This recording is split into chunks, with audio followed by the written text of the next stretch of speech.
Bagus sekali pertanyaannya Bang Refli, karena memang saya termasuk yang ingin menjadi yang terdepan membela anak muda yang sering dilecehkan. Sering dianggap belum pantas, tidak siap dalam profesi apapun. Bukan hanya di politik.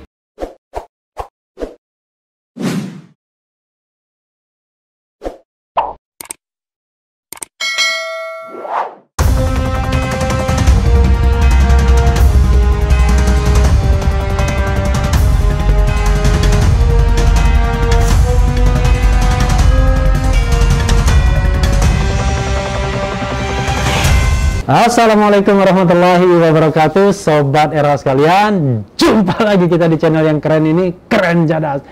Kali ini saya sangat senang sekali karena saya punya tamu yang sangat istimewa ya. Orangnya masih muda ya pasti ya. Nggak tahu generasi milenial nggak ya kalau 40-an itu. Dan yang jelas susah memang memintanya untuk interview. Tapi fortunately hari ini kita bisa interview. Dan sebelumnya saya ingin memperkenalkan, beliau adalah Agus Harimurti Yudhoyono. Ketua Umum Partai Demokrat. Saya nggak tahu, ini Demokrat yang asli ini ya. Sudah pasti asli. Sudah pasti asli. Mas Agus, apa kabar? Sehat-sehat. Kita sehat selalu waspada. Jadi sobat sekalian, saya kesini antigen. Tapi Mas Agus, saya bilang Mas Agus atau Mas Ahaye ya, lebih sukanya biasanya Ahaye aja. Mas Ahaye ya, karena udah biasa ya Mas Ahaye. Jadi ini Mas Ahaye, sebelumnya kan kita mau mengucapkan dulu selamat Hari Raya Idul Fitri ya kepada Sobat Era sekalian dan juga penonton YouTube ini, karena kebetulan ini masih dalam suasana Lebaran ya. Saya Refli Harun. Dan saya Agus Harimurti Yudhoyono, AHY, mengucapkan selamat Idul Fitri 1442 Hijriah. Mohon maaf lahir dan batin. Ya itu saudara sekalian ya. Mumpung dalam suasana Lebaran, tapi walaupun suasana Lebaran, nanya kan boleh apa aja kan? Boleh. Nah, jadi kalau kita bicara hukum demokrat, jadi hukum demokrat itu adalah saya boleh tanya apa saja. Tapi Mas Ahaye boleh jawab apa saja, termasuk boleh tidak jawab, kan kira-kira begitu. Tapi karena saya napas terengah-engah, saya boleh buka ini ya? Ya, kita udah antigen di sini tadi ya. Sudah PCR juga kemarin ya. Alhamdulillah ya. Saya memang baru sakit, tetapi tidak ada kaitannya dengan COVID-19 ya. Biasa itu sakit begadang terus, karena selama bulan puasa begadang dari tidurnya setelah subuh. Jadi padahal itu menentang sunatullah. Karena malam mestinya tidur tapi melek ya. Kemudian habis subuh mestinya bekerja tapi tidur ya. Mas saya tidak mau terlibat konflik, tidak mau mengucapkan selamat atau tidak. Tapi yang jelas sekarang kita berada di rumah Demokrat yang ketua umumnya adalah Mas Ahaye ya. Tentu ada sisa dari konflik kemarin, ya kan? Saya tidak bisa mengatakan 100% sudah selesai, karena yang saya dengar masih ada upaya untuk ke pengadilan. Apa yang dipersiapkan Mas Ahaye untuk menghadapi kemungkinan itu? Pertama Bang Refli, terima kasih sudah bersedia hadir di rumah besar Partai Demokrat, Dewan Pimpinan Pusat yang tentunya selama 2-3 bulan terakhir ini menjadi gonjang-ganjing. Bukan hanya gonjang-ganjing, tetapi saya senang menjadi rumah baru bagi para pecinta demokrasi. Mereka yang merasa terusik juga ketika Demokrat diperlakukan seperti itu, seolah-olah ingin dirampas begitu saja kedaulatan dan eksistensinya, sehingga menggerakkan berbagai elemen masyarakat. Tidak hanya aktivis loh, Bu Refli, tapi juga mahasiswa, termasuk berbagai kelompok profesi, alim ulama, dan pemuka agama lainnya datang kemari dan juga memberikan doa, simpati, dan dukungan. Saya bahagia karena artinya ada kepedulian dan juga tergerak hati masyarakat kita untuk meyakinkan agar demokrasi tetap hidup di Indonesia. Tentu masih tersisa beberapa hal yang kami anggap tetap harus diwaspadai. Saya mengatakan walaupun kita sudah melewati badai besar, ujian yang berat, tetapi tidak boleh lengah. Justru nanti 2020 ujian itu tiba-tiba beda. Ujian itu bisa datang dan pergi dalam format yang mungkin berbeda. Kalaupun ada sisa misalnya dalam urusan hukum, ya kita hadapi dengan baik. Kami punya tim hukum yang solid juga. Ya mudah-mudahan semua bisa akhirnya selesai, baik secara politik, secara hukum, dan tentunya kita bisa move on dan fokus kembali kepada kerja-kerja untuk rakyat. Nah, saya kan nakal biasanya. Berarti secara hukum belum selesai kan? Secara hukum kan belum selesai karena ada proses hukum sekarang. Akan menentukan nanti putusannya seperti apa. Tapi penyelesaian politik menurut Mas Aye sudah selesai juga? Politik tentu harus dijaga terus. Gak pernah ada kata final dalam angin itu berubah lagi. Saya tidak ingin punya praduga yang lain-lain, tapi yang jelas namanya juga politik. Bung Refli tahu persis lah.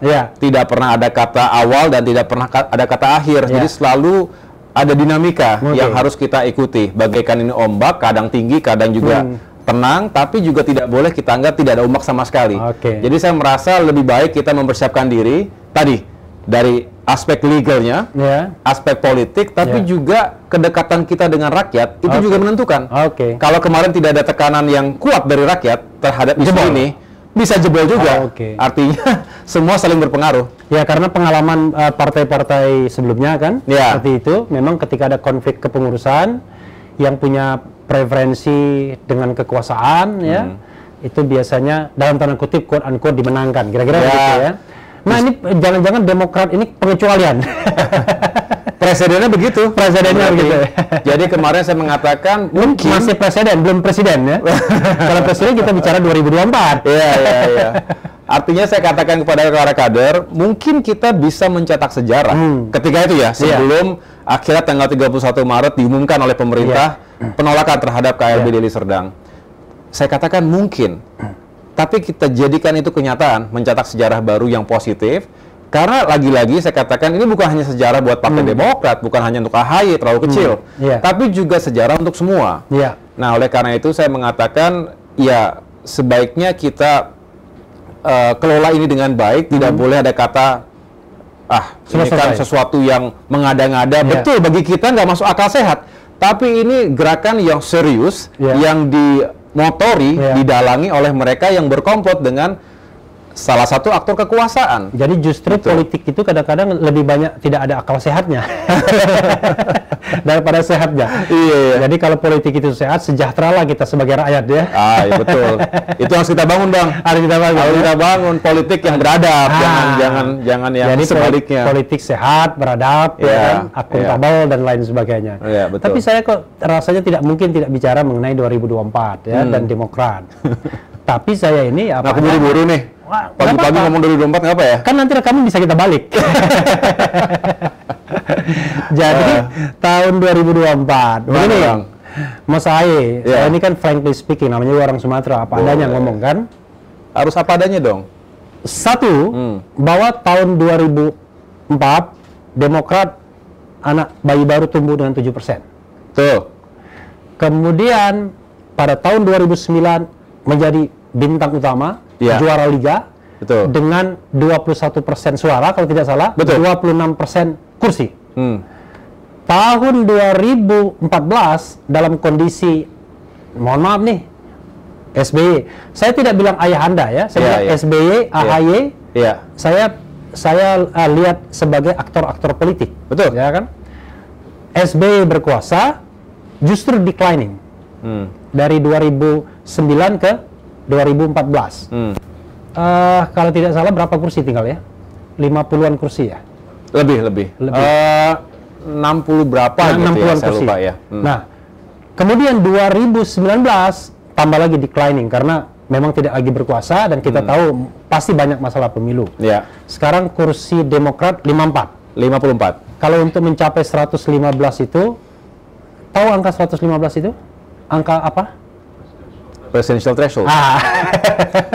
20%. Iya. Jadi kalau untuk mencapai 115 itu, 54 jauh banget masih ya. Oh iya. Masih butuh berapa? 61 lagi. Ya? 61 lagi. Betul, ya? betul. Artinya dibutuhkan paling tidak 2 koalisi partai menengah. Tapi sebelum itu, saya bicara apa strategi atau keinginan Demokrat dalam Pileg 2024 untuk mengembalikan Demokrat? Iya. Paling tidak kejayaan ya 2009 kalau bilang. Wah, kalau 2009 itu sangat ambisius karena tadi Bang Refli benar sekali memotret rekam jejak ups and downs-nya Partai Demokrat. Kami bersyukur, saya sebelum jawab itu ya Bang ya, 2001 berdiri partai, 2004 kita punya presiden. Dengan 7,5% itu kita bisa menjadikan Pak SBY menjadi presiden. Dan 2009 presidensial threshold-nya itu diperlakukan aturan peralihan. Betul. 3% kursi, 5% suara. Betul sekali. Jadi fair lah buat semua. Nah 2009 tentu Pak SBY waktu itu kuat sekali sebagai presiden petahana. Demokrat mendapatkan berkahnya. Jadi lonjakannya luar biasa 21%. Saya rasa belum ada yang menandingi karena kita waktu itu memiliki 148 kursi di Senayan. Nah lalu fast forward 2012 ada krisis besar, krisis kepemimpinan. Kursi dan saya sempat diundang juga untuk ngasih pembekalan. Pembekalan Yasmin. Ah, gitu. Nanti kalau masih undang juga ya. Insya Allah. Nah, artinya 2013 itu 2013 ada situasi krisis di Partai Demokrat yang akhirnya benar-benar membuat Partai Demokrat bisa dikatakan menurun secara drastis. Walaupun Pak SBY ketika itu berupaya untuk menyelamatkan, tapi tentu luar biasa tekanan dari publik ketika itu. Dan ingat, kita nggak punya kandidat. Jadi 2014 kita nggak punya kandidat capres ataupun cawapres. Walaupun waktu itu kita sudah coba untuk membangun semacam mekanisme konvensi. Nah 2019 juga lebih turun lagi karena berbagai situasi politik ketika itu. Target Bang, tentu saya mendapatkan amanah dan mandat dari para kader Demokrat untuk kembali membuat Partai Demokrat lebih terhormat posisinya.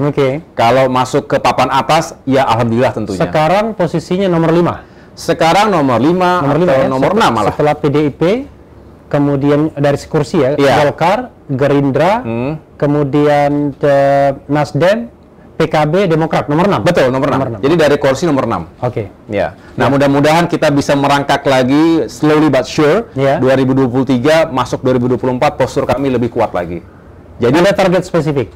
Mudah-mudahan ya double digit tentunya. Kalau masuk 3 besar, saya tentu harus realistis tapi juga optimistis. Nah, inilah yang saya suka dari kader. Kami juga mencoba untuk membangun kepercayaan diri, tapi juga tetap realistis dengan kondisi real di lapangan. Jadi yang realistis dan optimistis itu 3 besar? 3 besar. Itu yang penting. Insya Allah. Mudah-mudahan kita diberikan jalan. Amin. Mas Ahe pasti ya, tidak mudah juga, karena Demokrat sekarang berada di luar pemerintahan. Orang biasa, yang namanya menang, itu anak kandung. Kalau kalah anak tiri, kira-kira begitu. Jadi partai yang ada yang menjadi anak tiri di Republik ini paling tidak for the time being sekarang ini adalah Demokrat, PKS dan PAN. Tentu gerak langkahnya tidak gampang karena bukan bagian dari pemerintahan. Saya pun juga merasakan ketika memuji pemerintah gampang sekali urusan, begitu mengkritik susah sekali urusan, kira-kira begitu kan. Nah, pertanyaannya adalah apa strateginya ya untuk bisa mendorong sampai 3 besar tadi, padahal kita tahu pemilu kita sangat mahal sekali, butuh uang, butuh fasilitas, bahkan kadang-kadang butuh kekuasaan dan state aparatus untuk menggerakkan ini semua. Ini pernyataan dan analisa yang kritis, dan saya banyak bukan mengamini tadi, tidak sepakatlah dengan apa yang disampaikan Bung Refli tadi. Jadi benar, cost of politics di Indonesia makin lama makin mahal. Jadi saya tidak tahu apakah ini akibat pergeseran kultur politik. By the way, baru diriliskan oleh Economist Intelligence Unit bahwa indeks demokrasi kita menurun. 26 dalam 14 tahun terakhir malah justru yang paling buruk kondisinya. Dan di antara banyak faktor, ada 2 faktor utama. Yang pertama adalah melemahnya kebebasan sipil. Yang kedua, budaya politik. Ini terkait dengan politik transaksional, post-truth politics, dan juga mungkin termasuk politik identitas. Oleh karena itu, memang ada pergeseran di tengah-tengah masyarakat kita. Dan kalau ditanya siapa yang bertanggung jawab, ya kita semua. Para politisi bertanggung jawab, partai-partai politik bertanggung jawab. Nah, artinya kita kalau mau mencoba menyelamatkan demokrasi, bukan hanya tetap ada demokrasi ya Bang, tetapi juga kualitasnya. Jangan sampai semua itu sifatnya transaksional. Oleh karena itu, kami Partai Demokrat mencoba, walaupun ini tidak mudah, memberikan pemahaman kepada rakyat bahwa pada akhirnya memilih pemimpin itu bukannya sebuah keterpaksaan, harus ada bayaran dulu baru datang ke TPS, tetapi karena memang sangat menentukan kehidupan masyarakat kita 5 tahun selanjutnya. Oleh karena itu kita juga harus berani dan harus lebih siap lagi menghadirkan calon-calon alternatif buat rakyat. Jangan rakyat dipaksa untuk memilih yang tidak bagus. Akhirnya mereka, lah ngapain saya datang ke TPS, saya tahu nggak bagus, nggak bagus, nggak bagus. Tapi kalau ada yang bagus, ada yang bagus, ada yang bagus, tanpa diiming-imingi uang tertentu, mungkin ya saya katakan, lebih tergerak. Oke, saya ingin daerah saya lebih bagus. Saya ingin Indonesia lebih baik lagi. Datanglah ke TPS. Nah, mudah-mudahan akan kembali kepada norma demokrasi yang kita dambakan, yang lebih matang dan terkonsolidasi. Nah, kalau saya berbicara bagaimana perjuangan Demokrat, tentu kembali kepada teori dasar winning the hearts and minds of the people. Menangkan hati dan pikirannya, baru menangkan suaranya. Bukan menangkan perutnya. Ya, termasuk diantaranya bisa saja seperti itu. Tetapi paling tidak, pada saat kita datang ke rakyat, kita boleh saja mengatakan kita punya masa lalu yang baik. Ingatan kembali Demokrat, zaman Pak SBY dan lain sebagainya. Memori, nostalgia, retrospektif. Tapi juga kita harus membangun kekuatan prospektif ke depan. Masa depan apa? Bukan hanya janji ya Bang, tetapi yang lebih penting lagi, ini yang saya sering ingatkan kepada kader, yang akan melakukan Commander's Call dengan seluruh ketua DPD dan DPJ se-Indonesia. Saya akan sampaikan dan ingatkan lagi, selain masa lalu ingatkan yang baik-baik, masa depan dibuat progresif ke depan, tetapi saat ini, right now, dalam konteks ruang dan waktu hari ini, apa yang bisa kita lakukan? Contohnya, bantuan kemanusiaan, bisa itu bentuknya sembako, alat kesehatan, perhatian, termasuk juga wifi gratis, bina UMKM, macam-macam, you name it. Tetapi kalau itu tulus, berikan itu hari ini kepada rakyat, mudah-mudahan di saat kita berjuang pun rakyat ada bersama kita. Saya yakin itu tidak mudah karena tidak gampang menunggangi program pemerintah. Kita lakukan swadaya Bang. Partai di luar pemerintahan kan? Betul, betul. Walaupun kita tahu beberapa daerah mungkin dikuasai Demokrat, kita tidak tahu juga. Kita bisa punya kegiatan yang swadaya sifatnya, tapi juga memang tentu tidak mungkin sebesar yang bisa diharapkan. Iya, nggak bisa juga misalnya kilik-kilik pengusaha untuk membawa nama-nama istana. Sering begitu kan? Waduh. Nggak bisa, nggak bisa. Kita ingin bicara tentang positioning partai dulu untuk 2024. Kita tahu bahwa Demokrat ini, kalau saya mengatakan spektrumnya sebenarnya kiri dalam perspektif politik Indonesia kan? Karena kanan itu Islam atau berbasis masa Islam, kiri nasionalis kan? Tapi kalaupun kirinya kiri moderat dan cenderung tengah. Dulu kita kenal Demokrat itu adalah nasionalis religius kan begitu? Masih. Apa representasi gambaran Demokrat ketika kita mengatakan ini partai apa ya? Orang kan kadang-kadang nggak mau dibilang kiri karena kiri itu kesannya negatif. Padahal ini kan spektrum yang biasa dalam ilmu pengetahuan. Jadi kiri tengah, kiri moderat. Jadi apa sih? Dulu bagus sekali menurut saya jualan Demokrat itu. Ada sejadah panjang hari yang gini ya. Ada sajadah panjang terbentang. Jadi kelihatan yang namanya apa roh partai ini sebagai nasional religius.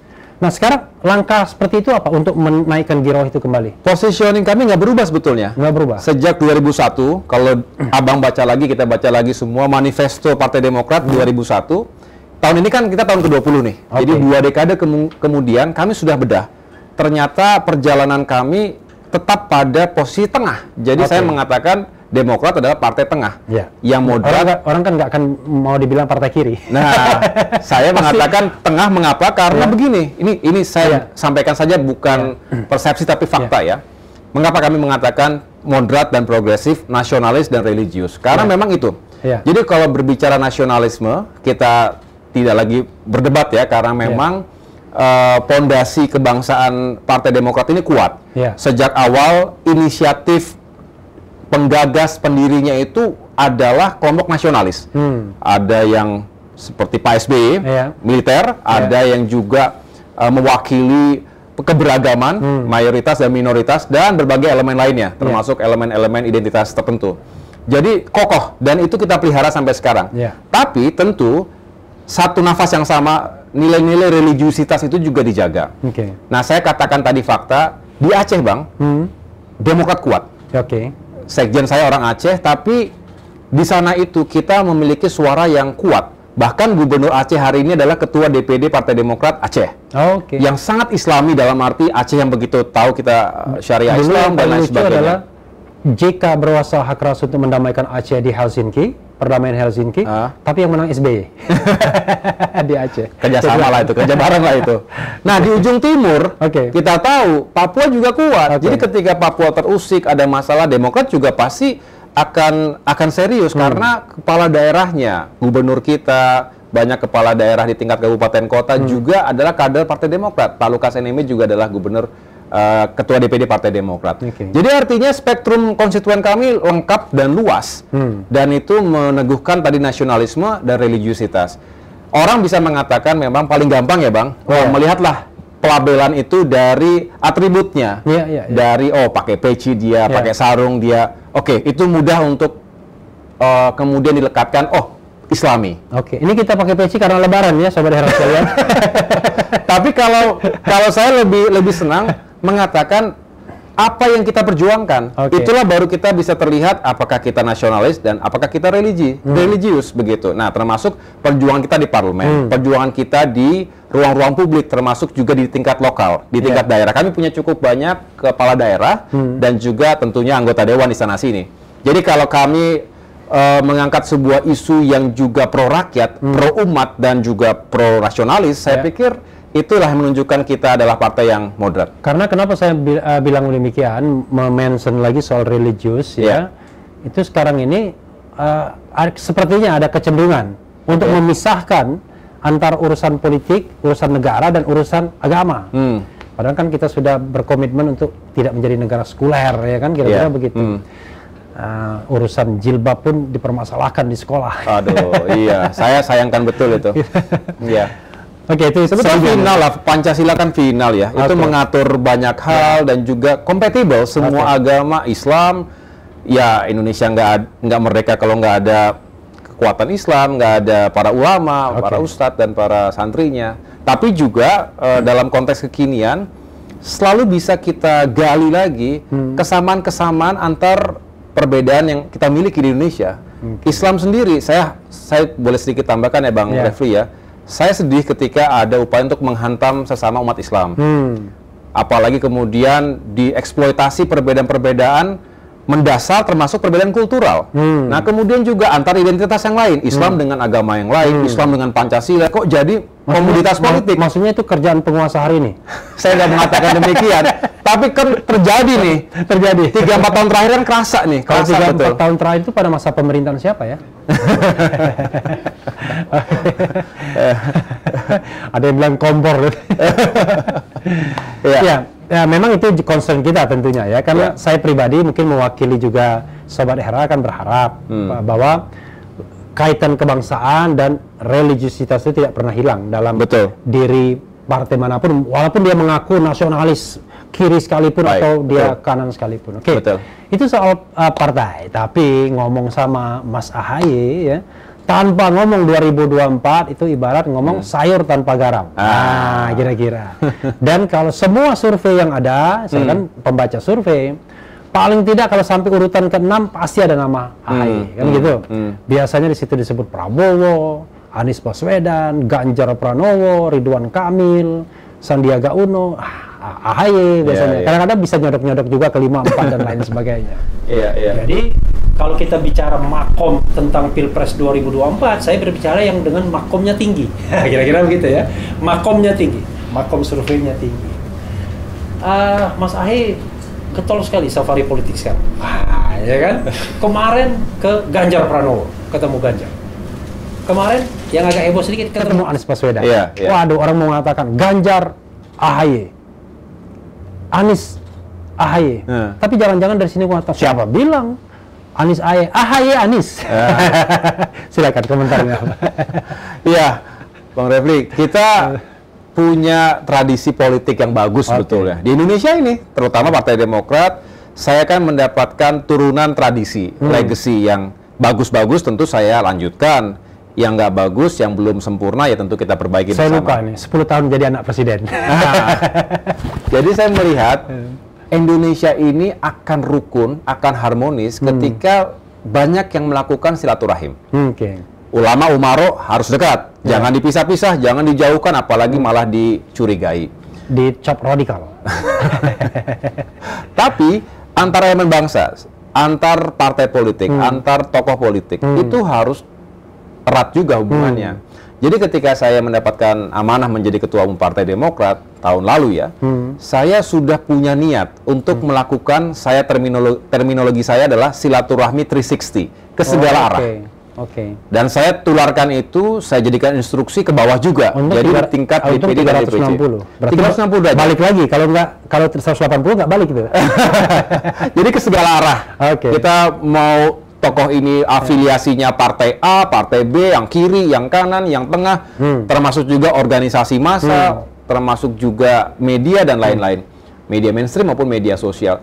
Jadi saya ingin bangun semangat bahwa Demokrat itu harus punya inisiatif dan fleksibilitas yang baik dalam fleksibilitas politik ya, bahwa hari ini memang masih cair dan seharusnya politik cair.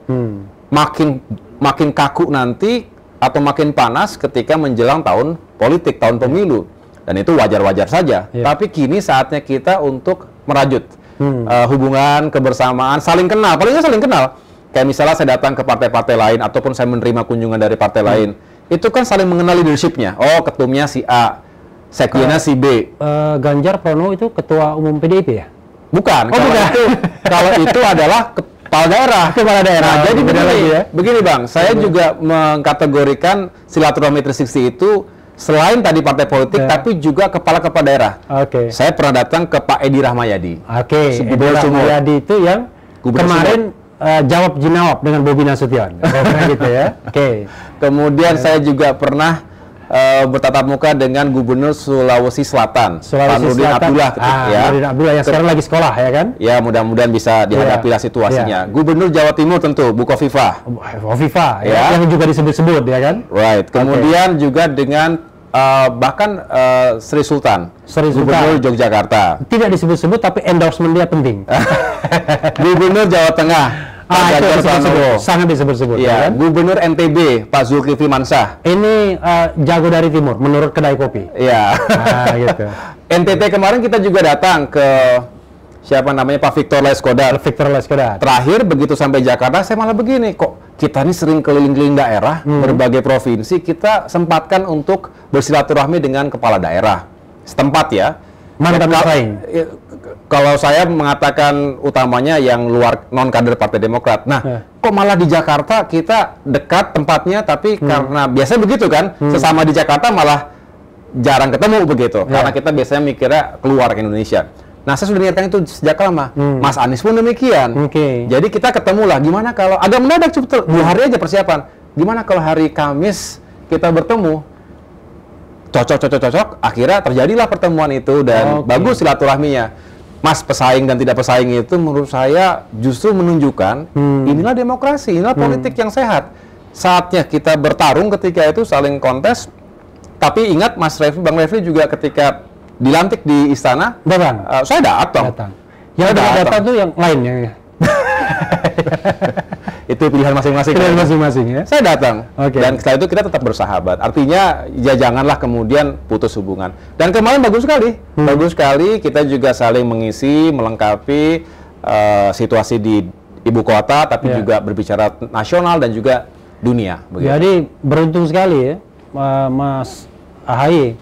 Itu Anies itu, Mas Anies lah, saya bilangnya Anies saja biasanya. Teman saya satu angkatan di UGM. Sampai sekarang saya susah bertemu sama dia. Cuman jawab aja, yakin nanti kita cari waktu ya. Padahal cari waktunya udah berbulan-bulan. Bagaimana Pak Gubernur ya? Mudah-mudahan setelah ini kita bertemu ya Pak Gubernur. Nah, tapi begini. Ya kan namanya politisi kan pasti tidak akan ngomong dong kalau saya nyalon dan lain sebagainya. Tapi kan survei itu mengatakan Mas AHY itu kalau cuma 6 besar saja masuk, ya kan? Saya bahkan kemarin bikin konten. Wah, ini AHY Anies, wah luar biasa itu.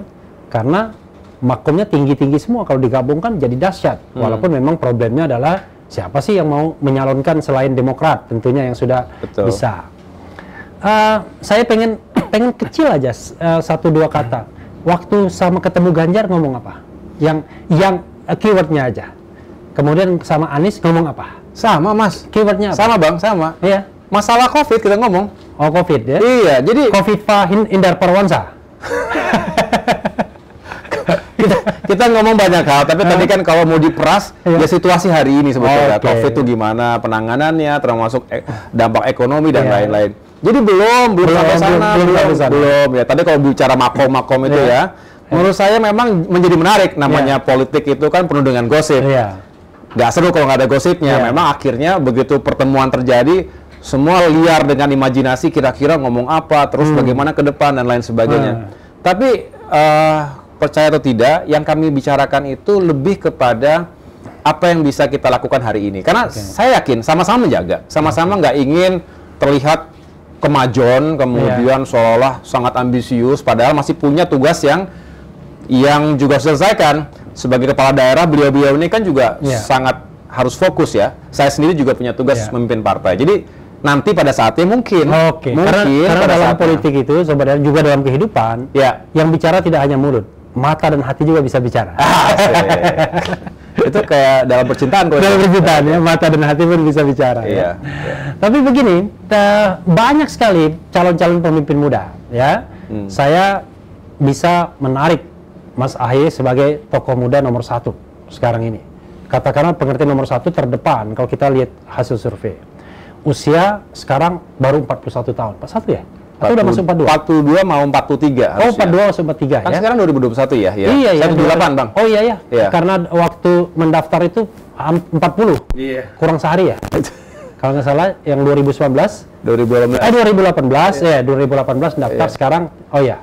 Jadi 42 masuk 43. Agustus nanti insya Allah 43. Kalau tahun 2024 berarti 46. Wah itu John F. Kennedy dan Barack Obama. Sama Bill Clinton juga kalau tidak salah ya. Artinya kadang-kadang kita mengatakan wah ini muda sekali, padahal ternyata di luar negeri biasa. Apalagi di negara-negara bekas pecahan Yugoslavia itu bisa 32, 33 pemimpinnya luar biasa ya. Iya, persoalannya dalam politik Indonesia orang kadang-kadang sering sekali meragukan orang muda. Ya kan? Ini Mas Ahy, saya frankly speaking 2016 baru keluar dari ketentaraan, ya kan, dengan pangkat terakhir mayor ya. Mayor, betul. Nggak ada kenaikan pangkat istimewa, nggak ada. Lalu kemudian menjadi calon gubernur. Pada saat itulah ditahbiskan sebagai kader Demokrat. 2020, 4 tahun kemudian menjadi ketua umum. Orang bilang, pengalamannya belum banyak. Tapi tiba-tiba dari sisi popularitas, wah minimal 10 besar saja pasti masuk, kira-kira begitu. Paradoks seperti ini, apa yang ingin mau disampaikan oleh Mas Agus? Bagus sekali pertanyaannya Bang Refli, karena memang saya termasuk yang ingin menjadi yang terdepan, membela anak muda yang sering dilecehkan, sering dianggap belum pantas, tidak siap, dalam profesi apapun, bukan hanya di politik, tapi juga dalam dunia profesi, dalam dunia bisnis, dan juga dalam dunia kemasyarakatan. Politik tidak lepas juga dari stigma bahwa muda itu kurang pengalaman, tidak siap, dan lain sebagainya. Nah, itulah mengapa sejak saya masuk politik, kemudian saya mencoba membangun persepsi baru tentang muda. Muda adalah kekuatan dalam tindakan, dalam pemikiran. Logis ketika kita mengatakan muda itu lebih kuat. Physically, kita juga punya kesiapan, mudah-mudahan sehat selalu. Mental juga, anak muda itu nggak takut kalah, nggak takut gagal.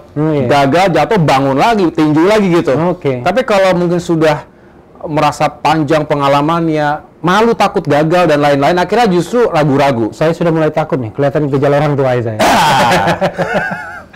Nah, yang terakhir kita juga berharap memiliki integritas dan juga knowledge ataupun wawasan yang juga tidak bisa dilecehkan. Mengapa? Karena kalau zaman dulu orang mau pintar itu harus sekolah, step by step panjang gitu. Sekarang dunia serba terbuka, digital. Mau belajar mencari informasi apapun bisa kita lakukan dan itu sekarang. Memang tidak ada yang bisa membeli jam terbang. Tapi ingat, ada proses akselerasi, lompatan-lompatan dalam politik yang harus juga kita apresiasi. Contohnya, ada orang, saya sudah 5 tahun, tapi yang dikerjakannya kalah sama orang yang baru 1 tahun. Kan juga tidak bisa apple to apple. Kuantitas dan kualitas itu juga harus dalam satu formulasi yang satu paket begitu. Tidak bisa hanya diukur usia biologis atau durasi pengabdian, tapi kualitas pengabdiannya, kinerja dan juga kontribusinya seperti apa. Dan di situ Mas Ahy beruntung. Nah, saya berharap apa yang saya bawa, pengalaman saya di militer 16 tahun itu, lebih lagi kalau ditambah dengan akademi militer, mudah-mudahan juga punya warna tersendiri. Nah, dari situ saya ingin menawarkan sesuatu yang bisa kita bangun bersama. Jangan melihat, oh mayor, usianya baru 40 dan lain-lain. Nggak relevan. Apalagi tadi Bang Refli menyampaikan, kalau komparasi dengan negara-negara di dunia, banyak yang jauh lebih muda. Yang penting jangan membunuh anak muda dalam tanda putih. Bung Karno menjadi presiden tahun 44 tahun. Dan tidak pernah punya pengalaman memerdekakan Indonesia. Jadi setiap orang nggak punya pengalaman sebelumnya begitu. Jadi selalu kalau ditanya pernah nggak memerdekakan Indonesia, ya belum pernah Bung Karno. Tapi karena Bung Karno berani, siap dan memiliki keyakinan, determinasi, merdekalah Indonesia. Perubahan dalam sejarah juga begitu. Sebelumnya tidak punya pengalaman, mungkin tidak dipercaya, dianggap gila misalnya. Seseorang yang kemudian bisa melahirkan gagasan yang besar, biasanya sebelumnya dianggap gila ataupun dianggap tidak mungkin. Tapi terjadi dan sejarah memberikan jalannya sendiri. Mudah-mudahan Demokrat dan juga politik Indonesia memberikan jalan untuk itu bagi kepemimpinan muda yang bisa sama-sama kita bangun. Presidensial threshold akan menjadi ganjalan. Karena kita tahu dengan presidensial threshold 20% kursi dan 9 kursi yang ada di Senayan ini, maka by theory akan ada 4 pasangan. Kan nggak mungkin kan merata semua 25%. Tetapi 2 perhelatan terakhir ini hanya diisi 2 pasangan calon saja. Karena ada satu kekuatan politik, oligarki politik yang memborong hampir semua partai politik. Paling tidak sekarang 6 partai politik di istana, 3 di luar istana. Sangat mungkin terjadi. Slotting masuk ke sana nggak susah. Bukan nggak susah, sangat susah. Apa yang ingin diupayakan oleh seorang Mas Ahy? Iya, jadi saya melihat memang, ini juga saya berdiskusi dengan bukan hanya kader, tapi juga berbagai pengamat politik lah. Memang idealnya Indonesia itu tidak hanya memiliki 2 kekuatan politik besar. Hari ini, kita belum bisa disamakan dengan katakanlah Amerika Serikat. Sudah menjadi bipartisan, bipolar, Demokrat lawan Republicans, tahun ke tahun, dekade ke dekade, sudah kuat platformnya. Nah, Indonesia ini kan selain diversity keberagaman, kemajemukan kita, identitas dan lain-lain, memang tidak bisa secara tidak natural, secara dipaksakan menjadi politik yang terbelah 2. Terlalu tinggi cost-nya.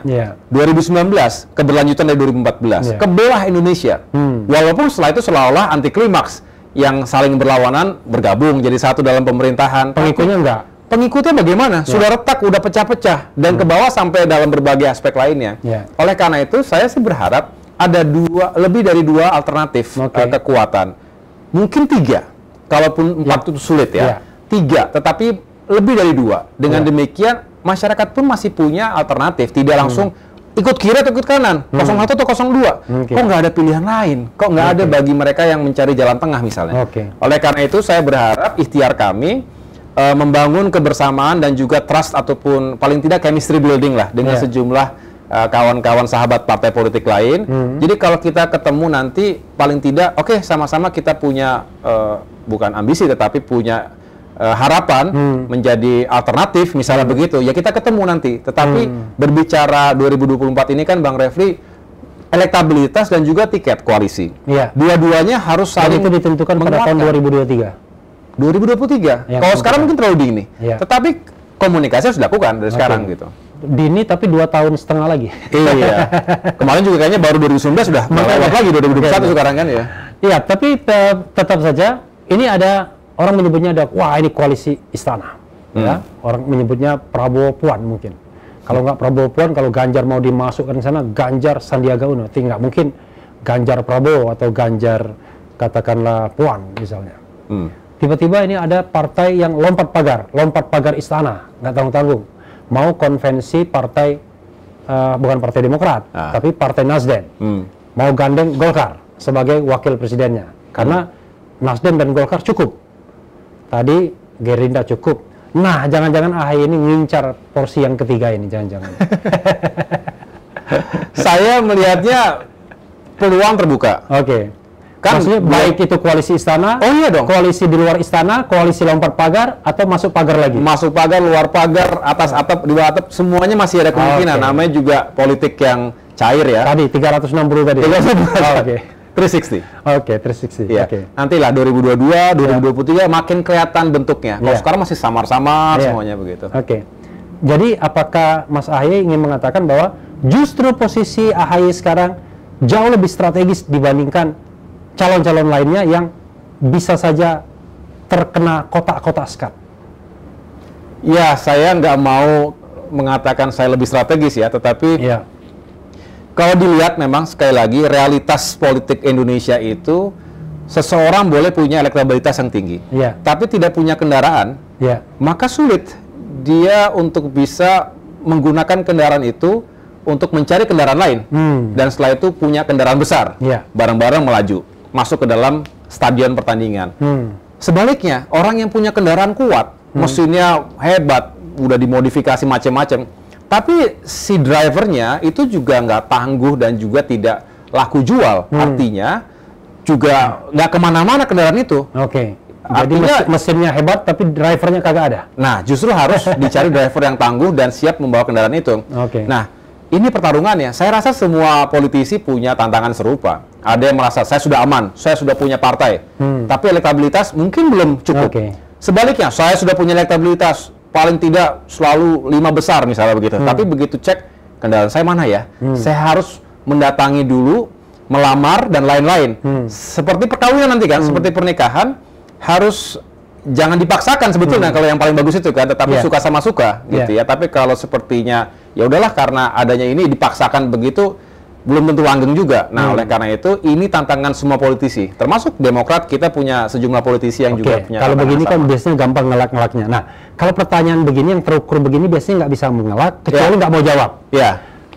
Ada 9 partai di parlemen, keluarkan 1 Demokrat, berarti ada 8 partai. Tolong urutkan, tolong urutkan. Menurut Mas AHY, partai mana yang Mas AHY merasa at the most on the top untuk bisa diajak kerjasama enak dan paling bawah? Ini tantangan, challenge. Diurutkan. Saya rasa saya tidak akan menjawab karena saya belum punya urutan itu gitu. Oke, 1 belum punya urutan. Saya tidak bisa memaksa kalau begitu. Paling tidak, coba sebutkan 2 partai dengan preferensi. Sama jawabannya. Sama jawabannya. Ini benar-benar politisi. Itu dia. Kalau bentar langsung jawab tuh. Bentar langsung jawab, siap. Oke, 1 pertanyaan terakhir, karena sudah dikasih jempol ya. Saya ingin skala meter ya. Seorang AHY ini adalah, kalau misalnya saya katakan seorang yang open mind dan extrovert, ya kan? Open mind yang introvert, atau in between dari itu semua. Nah, kalau pakai skala meter kita bicara extrovert dan introvert dulu ya.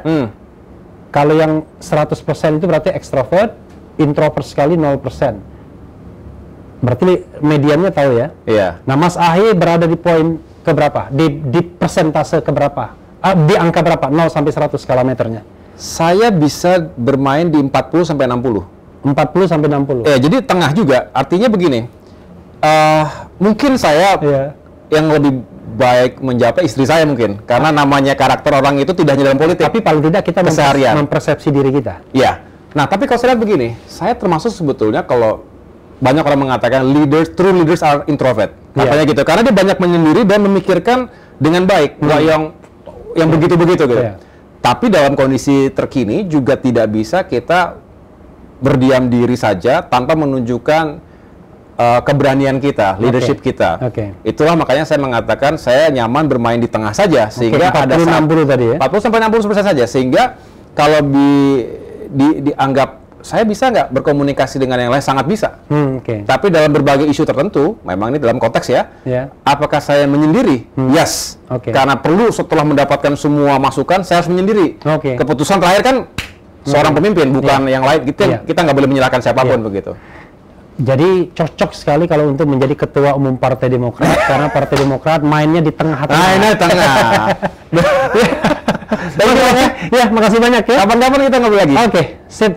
Sampai ketemu lagi. Kasih direct access dong. Apa? Direct access kasih. Iya dong. Iya. Oke.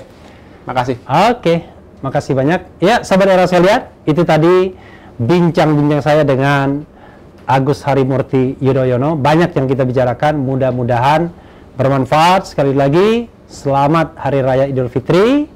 Dan kita bertemu lagi dalam kegiatan-kegiatan lainnya. Dan mudah-mudahan 2024 akan ada kejutan-kejutan. Cia. Makasih. Ya. Oh iya, ada buku ya?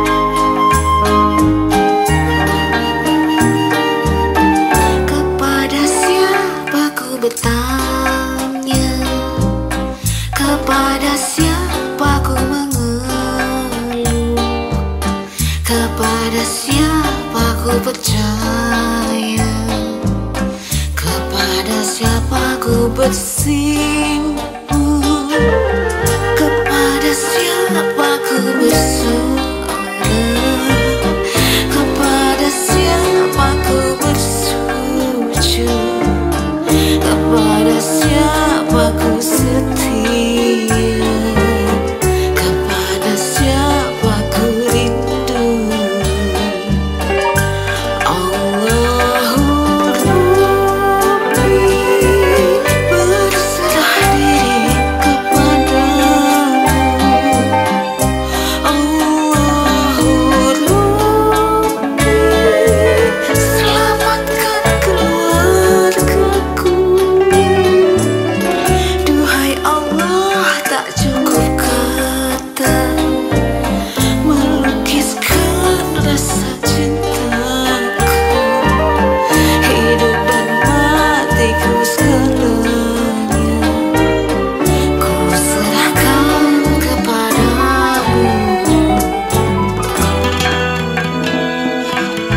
Subhanallah, walhamdulillah, wala ilaha illallah, wallahu akbar. Subhanallah, walhamdulillah, wala ilaha illallah, wallahu akbar. Subhanallah, walhamdulillah, wala ilaha illallah, wallahu akbar. Subhanallah, walhamdulillah, wala ilaha illallah, wallahu akbar. Duhai Allah, tak cukup kata melukiskan rasa cintaku. Hidup dan matiku segalanya ku serahkan kepada